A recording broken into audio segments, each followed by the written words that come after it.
My name is Abdul Malik Abubakar Gajam, and I am the Honorable Commissioner for Budget and Planning.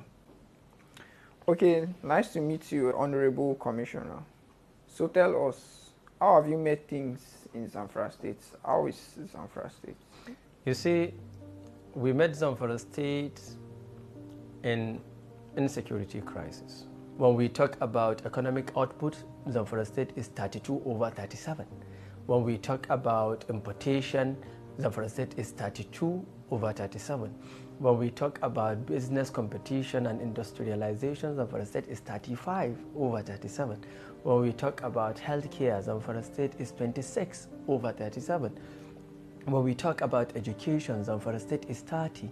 When we talk about ICT, Zamfara State is 34.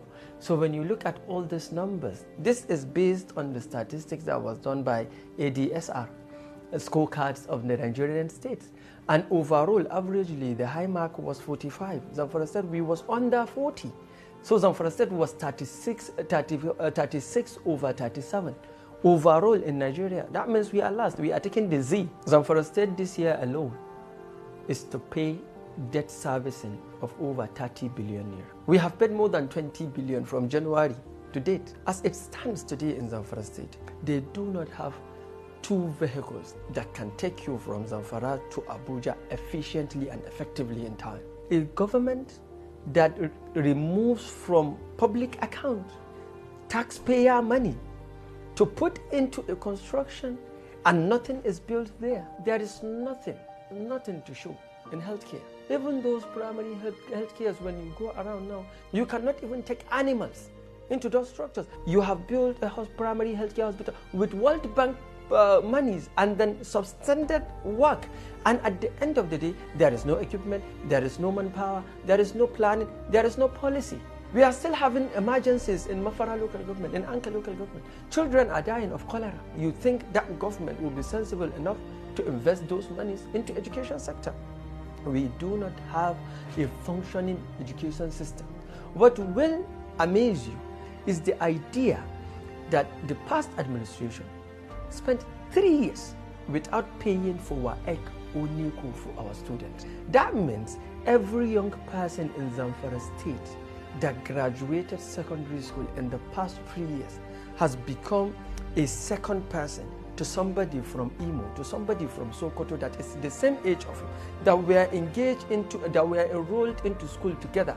Now he is 3 years far behind. The past administration spent more than 15 billion naira in the government house alone. And now if you go to Zamfara State, there is no governor's office that is functioning. We even need to, we are rehabilitating it at the moment. They bought massage chairs of 50 million naira. When people are hungry, when people are dying of illiteracy and insecurity, and people are dying of malnutrition, there is no 5-kilometer road built in 4 years. They have spent billions of Zamfara States and money. They came to AMCON, the contribution of pension. It was supposed to be, since the inception in 2005, the employer will contribute, the employee will contribute. From the beginning of time, since its inception, the government of Zamfara State the employer never put in their contribution. That is the government. Employees were contributing. At the end of the day, this past administration came to AMCON, withdrew the money, removed themselves from that engagement of a fiscal policy that transformed the pension processes and enable our people to get access to their investment after retirement. They withdrew that money. They squandered over 1-something billion out of pension money. What do you do with pension money? The legacy that past governor left in Zamfara State, he bought vehicles, he locked vehicles and dashed them away to bandits. The evidence is there.